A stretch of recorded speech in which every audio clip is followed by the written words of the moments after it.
Some Republicans are up in arms over the Senate's dress code update, with many blaming Senator John Fetterman, who is known to prefer shorts and hoodies instead of suits. Representative Marjorie Taylor Greene called the change disgraceful and pointed the finger at Fetterman. Dress code is one of society's standards that set etiquette and respect for our institutions, she posted on X, the platform formerly known as Twitter. Stop lowering the bar. Her comment elicited a biting retort from Fetterman. Thankfully, the nation's lower chamber lives by a higher code of conduct, displaying ding-a-ling pics in public hearings, he wrote on X, referring to Greene showing explicit images of Hunter Biden during a House committee hearing in July. Fetterman's office did not immediately respond to the Hill's request for comment. The former Pennsylvania lieutenant governor has in recent weeks taken the voting from the edge of the chamber because he couldn't be on the floor without violating an informal dress code unless he wore a suit. Senators are able to choose what they wear on the Senate floor. I will continue to wear a suit, Senate Majority Leader Chuck Schumer said in a statement shared with the Hill on the change. Despite his simple announcement, several have reacted harshly to the change. It's just another step in the movement by the Democrats to transform America, to take us to a place that is much less respectful than we historically have been, Senator Bill Hagerty said during a morning interview on Fox Business. Conservative commentator Monica Crowley called Fetterman a revolting slut. Jesus. This is a material debasement of a storied institution, an absolute reflection of America's steep decline, she wrote on X. The change doesn't apply to staff or outside visitors who will continue to be required to adhere to the business attire policy.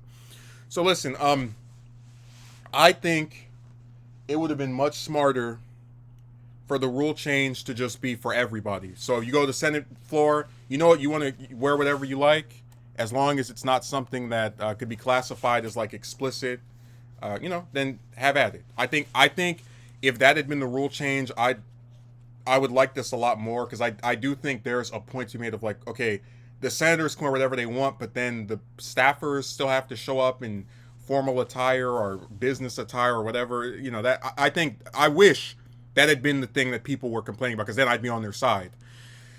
But instead, this kind of reminds me of when Boebert criticized Fetterman about 3 or 4 months ago for wearing the hoodie and shorts at the different hearings, and I talked about how I think it's really insane that a woman who can wear, again, let's go through this, a suit with pants, a suit with a skirt, a dress, all these different types of options, even when she is supposedly limited by business attire, is going to tell this man, you must wear this specific outfit every single day that you show up to Capitol. I just thought she didn't have the place to say that, because, again, as a woman, she has plenty of more options than men do. So Greene's comment, disgraceful, and dress code is one of society's standards that set etiquette and respect for institutions. Well, I should say that Greene is someone to talk, because if we're supposed to believe you respect our institutions, why did you interrupt Biden during his last State of the Union address? That was her doing that, along with several other Republican congressmen. So she's the last one who should be talking about respecting etiquette and respect. That's hilarious.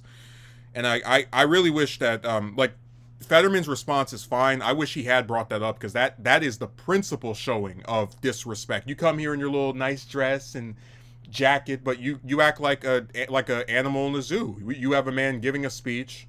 You're supposed to sit there, maybe look disapprovingly or clap if you want to or not clap, but you make noises and just are very disrespectful. And you want us to care about what kind of clothes you guys wear when you go to the Capitol and act like animals? So Haggerty's comment is even funnier.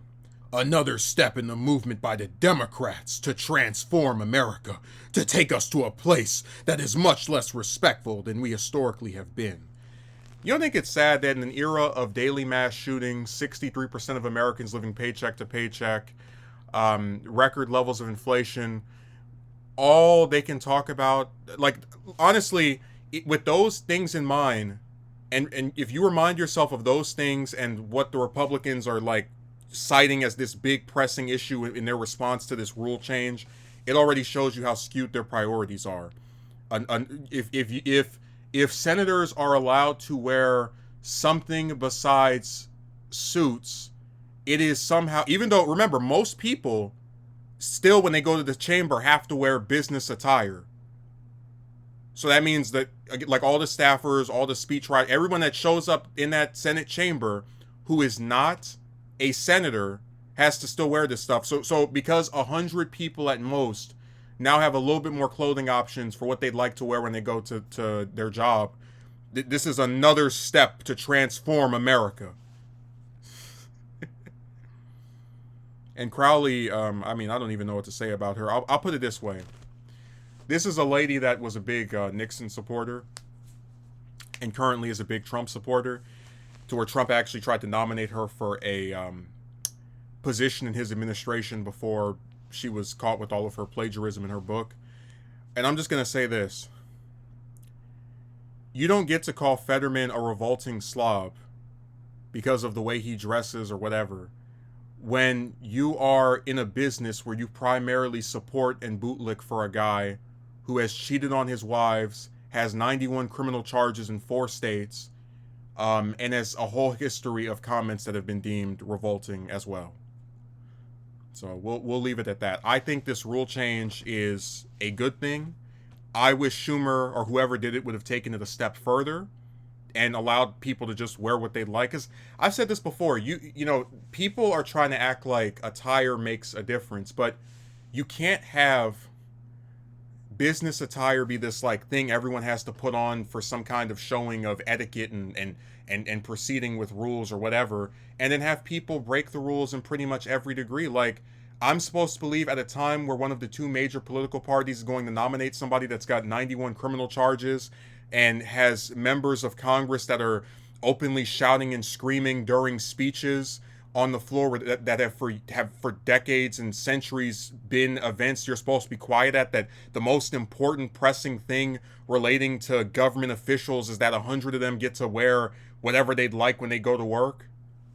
It's sad that like this is really something that, like, if these reactions weren't here, I wouldn't even be covering it. But the fact that they're so animated about you must continue to wear a suit and tie, I that's what has me responding. So like, I'm not Fetterman's biggest fan. I think he's fine. I'm not, you know, like whatever to me, but I will defend his right to wear whatever the hell he wants.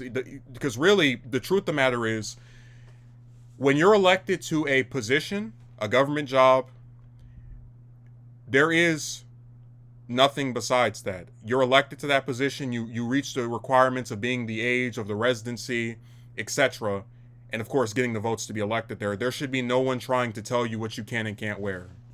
I don't care if Fetterman wanted to show up in a bathing suit. He's still the senator from Pennsylvania. You know, like I just find it so funny that they're like, if one of them does something just a little bit different, hoodie and shorts, right? Regular male attire that you see people wear all the time down the street. Some stuff that makes them like look like a normal person. So I support his right to wear what he'd like, and I hope the rules change even more to where more members of Congress can wear whatever the hell they want. I'm tired of uniforms.